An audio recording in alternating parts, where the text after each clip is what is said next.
पेट और पेनक्रियाज में दोनों साथ साथ बोल रहा हूँ। कितने लोगों को जिनको पेट की बीमारी आती, बाबा जी क्या करें, पेट ठीक ही नहीं रहता, पेट अपसेट रहता है। लेट जाइए, पेट कितना ही गड़बड़ हो।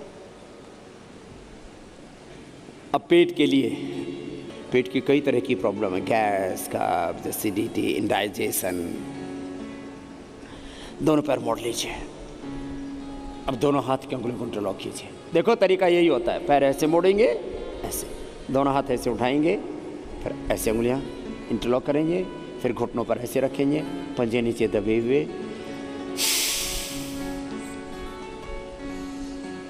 सांस बाहर छोड़ के आगे झुकेंगे, घुटनों से नासिका लगाएंगे, इसी स्थिति में रुकेंगे, पंजे नीचे की ओर खींचे हुए पूरे, एड़ियां नितंब के पास पैर से लगी हुई,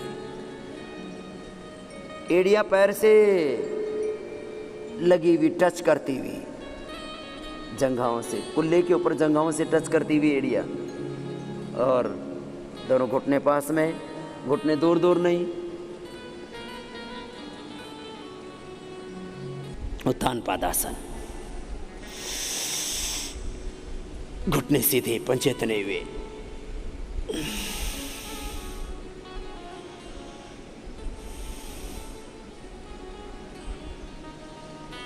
एक फीट उठा करके रखना, ज्यादा भी नहीं कम भी नहीं, बहुत ज्यादा कम नहीं, बहुत अधिक भी नहीं, अधिक उठाने से लाभ ही नहीं होता।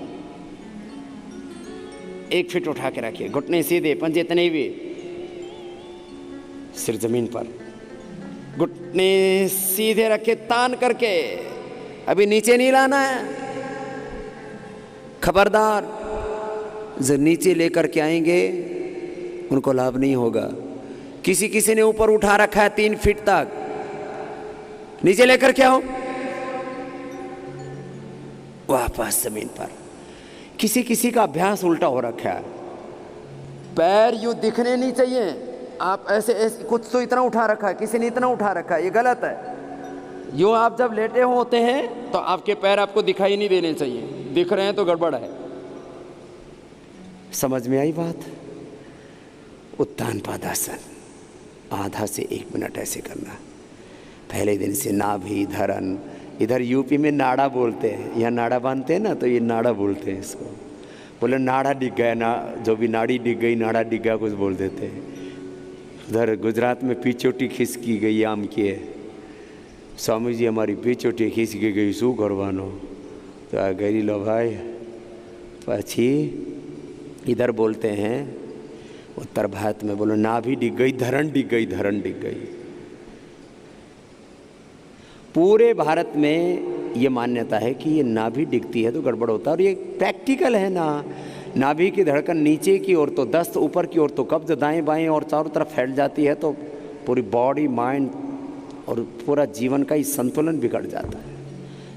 नौकासन, दोनों तरफ से उठाएंगे, श्वास अंदर भर के, पैर भी उठेंगे, सिर भी उठाएगा 30 डिग्री पर, न ज्यादा न कम, बहुत ज्यादा मत उठाइए, बहुत कम भी मत उठाइए।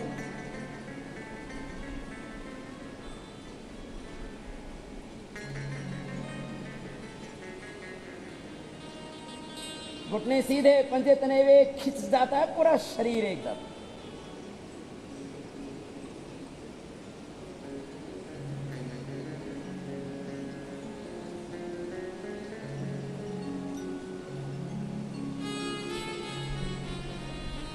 अब आइए नीचे, कुछ तो बोले बाबा जी दम सा निकल गया इसमें, तो लगता तो धीरे हल्का सा था। किसी किसी के तो क्रैम्प्स आने लगते हैं, वो बीच में आ सकते हैं, वापस क्रैम्प्स आ जाते हैं। 3 अभ्यास हो गए, चौथा अभ्यास बीच से उठाएंगे, टखने के पास से पकड़ करके,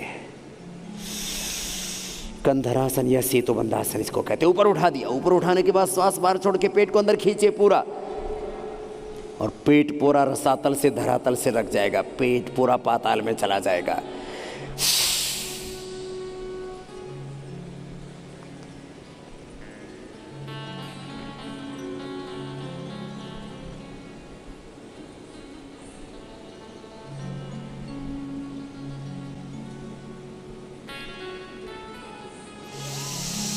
फिर इच्छा तो श्वास ले लीजिए, फिर छोड़ दीजिए, फिर खींचिए अंदर, ऐसे करीब 10-15 सेकंड तक।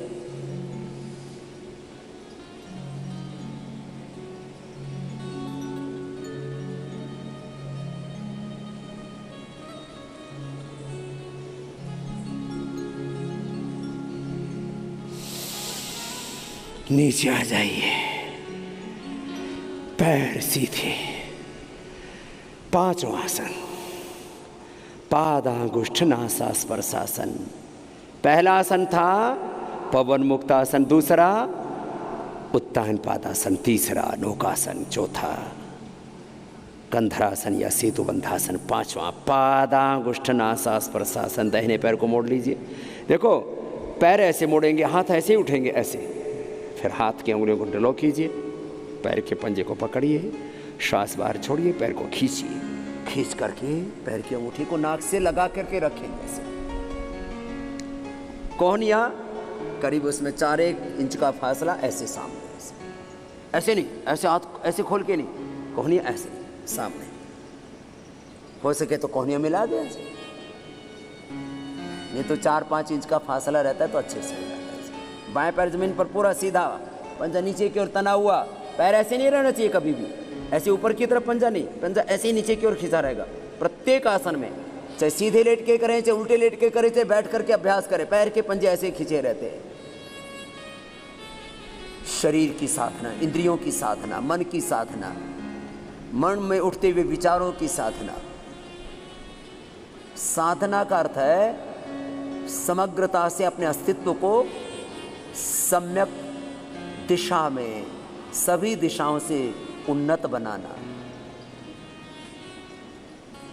हाथ का अंगूठा ऐसे मिला हुआ अंगूठे के ऊपर और ऐसे नाक लगा हुआ, ये सही तरीका होता है।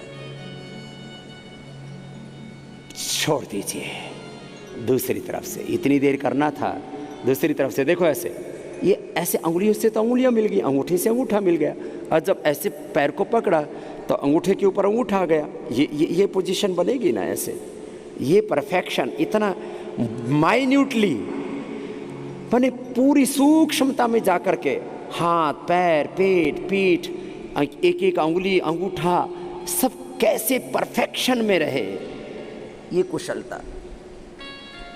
जमीन वाला पैर बिल्कुल सीधा, घुटना मोड़े नहीं, पंजा नीचे की ओर दबा हुआ, पंजा नीचे की ओर खींचा हुआ। जितना अधिकतम हो सके पैर को खींचिए, पैर को जितना अधिकतम खींचेंगे उतना अधिकतम लाभ होगा। सिर कम उठाना पड़े, पैर ज्यादा खींचे, तब अधिक लाभ होता है। प्रयत्न करें, श्वास को बाहर छोड़ के रखें, फिर इच्छा हो तो ले लिया, फिर छोड़ दिया।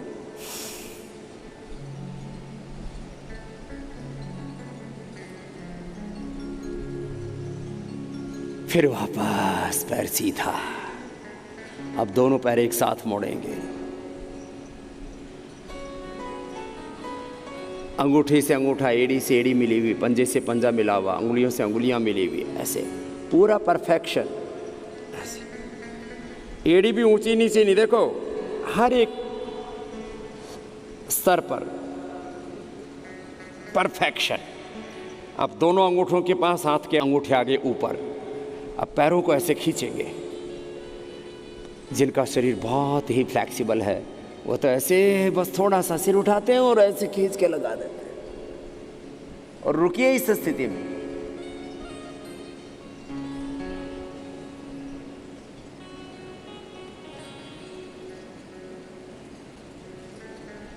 रुकना है, वापस नहीं आना है। नहीं रुका जा रहा तो भी प्रयत्न तो करते रहिए, प्रयत्न में कमी रहनी नहीं चाहिए। यत्ने कृते न सिद्धति तत्र को दोष, उसको दोष नहीं माना जाता। वापस सामान्य स्थिति में लौट आए। Come back into the normal position, relax, shavasana में विश्राम। जैसे ही शवासन बोला, पैरों में थोड़ा फासला, हाथ जंघों से थोड़ी दूरी पर, हथेलियों को रुख ऊपर की ओर, मन सहज, रिलैक्स। ऐसा अभ्यास करना है, एक क्षण में अपने स्वरूप में लौटने का। साक्षी भाव से, दृष्टा भाव से देह को देखें, इंद्रियों मन को देखें और अपने नित्य शुद्ध बुद्ध मुक्त स्वभाव सच्चिदानंद स्वरूप में ज्ञानमय, प्रेममय, सुखमय, शांतिमय, ऐश्वर्यमय स्वरूप में लौट आए, अपनी पूर्णता में, अपनी निजता में, अपनी दिव्यता में लौट आए।